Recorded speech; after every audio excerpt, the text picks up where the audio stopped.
अस्सलाम वालेकुम। हमारा आज का जो है फ़ाइनल का लास्ट टॉपिक है वेटेड एग्रीगेट इंडेक्स, जो हमने प्रीवियस लेक्चर में डिस्कस किया था। उसके बाद आपका फिफ्थ चैप्टर कंप्लीट हो जाएगा। मैंने फिफ्थ चैप्टर में से आपको पूरा चैप्टर नहीं कराया, जस्ट आपको सिलेक्टेड बेस पे कुछ चीज़ें टॉपिक्स कराई हैं। तो आपका यही मिड का सिलेबस फाइनल का सिलेबस होगा। तो जो मैंने आपको मिड के बाद जो भी वीडियोज़ मैंने आपको शेयर किए, यही आपका फाइनल का सिलेबस है, जिसमें आपका फिफ्थ चैप्टर आ जाता है और फोर्थ चैप्टर हाफ होगा आपका। तो हम डिस्कस कर रहे थे अपने टॉपिक को वेटेड एग्रीगेट इंडेक्स, जिसमें हमने थ्री टाइप्स पढ़ी थी। वेटेड एग्रीगेट इंडेक्स में थ्री टाइप्स थी, लेस्पेयर इंडेक्स, और लेस्पेयर इंडेक्स क्या होता है, पाशी इंडेक्स क्या होता है, और फिशर इंडेक्स क्या होता है। और हम आज डिस्कस करेंगे कि लेस्पेयर इंडेक्स, पाशी इंडेक्स और फिशर इंडेक्स को कंप्यूट कैसे करते हैं। देखिए कंप्यूट कैसे करेंगे। सबसे पहले हमें देखें क्वेश्चन इस तरीके से दिया होगा, complete index number from the following data using 1964 as base.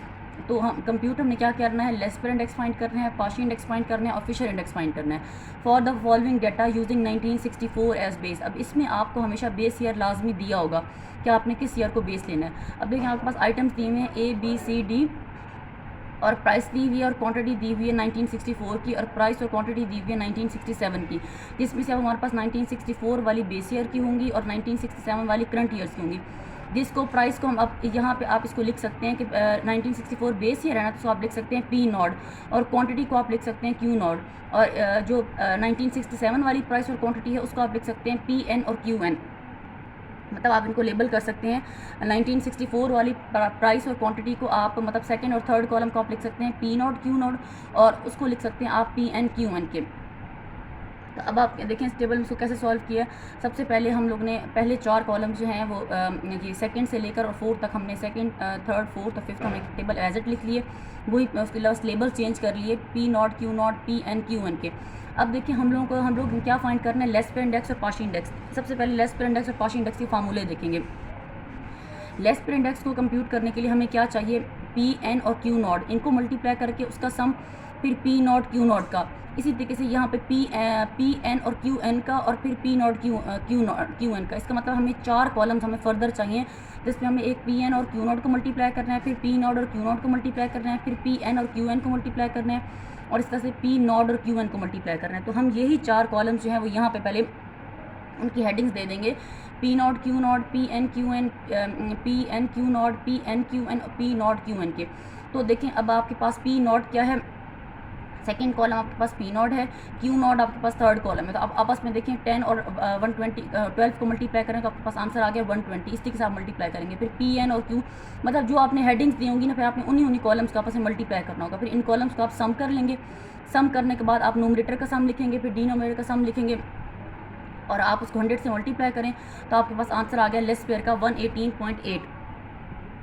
इसी तरीके से पाशी का क्या होगा, अब जो आपने PN QN वाला कॉलम किया है उसका सम ले लें, और इसी तरह से सम ऑफ P नॉट QN वाला कॉलम उसका सम ले लें। तो आप इसके पास इसको मल्टीप्लाई करके 100 से करें और आंसर आ गया 112.8। इसी तरह से फिशर इंडेक्स में क्या है, फिशर इंडेक्स होता है लेस्पेयर और पाशी इंडेक्स का ज्योमेट्रिक मीन। तो इन दोनों के जो आंसर्स होंगे आपके पास, देखिए इनके जो दोनों के आंसर्स हैं आपके पास, उनको आप मल्टीप्लाई करेंगे। आंसर्स को मल्टीप्लाई करने के बाद उनका स्क्वायर रूट ले लेंगे और उसको 100 से मल्टीप्लाई करेंगे तो आपके पास आंसर आ जाएगा 115.8। तो ये अब आपका टॉपिक है लेस्पेयर, पाशी और फिशर को कैसे कैलकुलेट करते हैं आपको। अब मैं आपको थोड़ा सा इसकी इसमें दिखाती हूँ एक्सरसाइज में। अब देखें ये एक्सरसाइज में ये वही पंजाब टेक्स्ट बुक की फॉलो करा रही हूँ।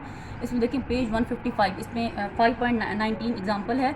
Construct index number for 1963 assuming 1953 as base year as base period by Laspeyres formula and Paasche formula. अब देखें इसमें अब वही क्वेश्चन है। देखें आपको कमोडिटीज़ दी हुई हैं A, B और C के। 1953 की प्राइसेस दी हुई हैं आपको। 1953 उसने बताया हुआ कि ये बेस ईयर है, तो इसका मतलब ये इसका प्राइस और क्वांटिटी आपके पास P नॉट Q नॉट हो जाएंगे। और 1963 आपके पास क्या है, करंट ईयर है, तो इसकी प्राइस और क्वांटिटी आपके पास क्या हो जाएगी, करंट ईयर की। तो ये आपके पास PN और QN हो जाएगा। इसी तरीके से आप इसको सॉल्व कर लेंगे। अगला देखें, compute the weighted index for 1964 from the following data with 1960 as the base. तो अब ये देखें इसमें ज़रा थोड़ा सा इस तरह से लिखा हुआ है कि यहाँ पे प्राइस दोनों की पहले लिखती है और फिर यहाँ पे क्वांटिटी दोनों लिखती है। अब 1960 बेस है ना, तो ये P नॉट होगा और ये आपके पास क्या होगा, PN होगा। इस तरह से ये Q नॉट होगा 19 ये वाला, और ये क्या होगा, QN होगा। इसी तरह से अगला क्वेश्चन देखें, कंप्यूट फिशर इंडेक्स वाला फॉलोइंग डाटा। अब देखिए फिशर इंडेक्स के लिए भी पहले आपको लेस पेयर और पाशी निकालने पड़ेंगे। इसमें भी देखिए उसने बताया हुआ कि ये बेस ईयर है तो ये पी नॉट होगा, ये क्यू नॉट होगा, ये करंट ईयर है तो ये पी एन होगा और ये क्यू एन होगा। ये सारे एग्जाम्पल उसमें जो है क्वेश्चन एक्सरसाइज में किए हुए हैं। Construct the following with the help of data given below, Fisher ideal index taking 1970 as a base. अब देखें टोटल प्रोडक्शन, इसका मतलब है ये हमारे पास क्या है, क्वांटिटीज़ हैं, और हार्वेस्ट प्राइस ये हमारे पास क्या है, प्राइस है। तो 1970 बेस है तो ये पी नॉट है और ये पी एन है, और इस तरह से ये क्यू नॉट है और ये क्यू एन है।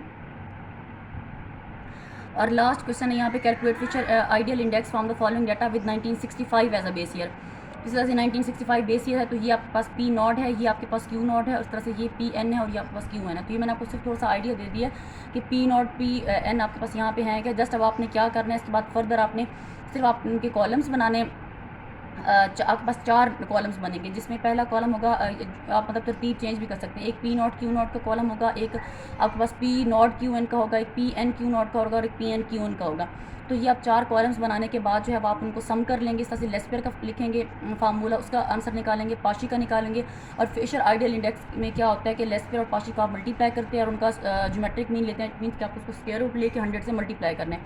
ये याद रखते हैं आपने कि सबको आपने 100 से मल्टीप्लाई इंडेक्स नंबर वाले पूरे चैप्टर में लाजमी करना है, क्योंकि हमें इंडेक्स नंबर कहाँ था जो है वो परसेंटेज में चाहिए होता है। तो इस तरीके से अब आपका ये आपके 5वां चैप्टर कंप्लीट हो गया। और आपने कुछ भी पूछना हो मुझसे तो आप मुझसे पूछ सकते हैं। मजीद मैं आपको ये बुक, मैंने वही पंजाब टेक्स्ट बुक फॉलो करवा रही हूँ, तो मैंने सारा मटीरियल जो है वो आपको पंजाब टेक्स्ट बुक से ही बताया है। क्वेश्चन भी आपने सारे पंजाब टेक्स्ट बुक से ही इसकी एग्जाम एक्सरसाइज वगैरह से सॉल्व कर लें।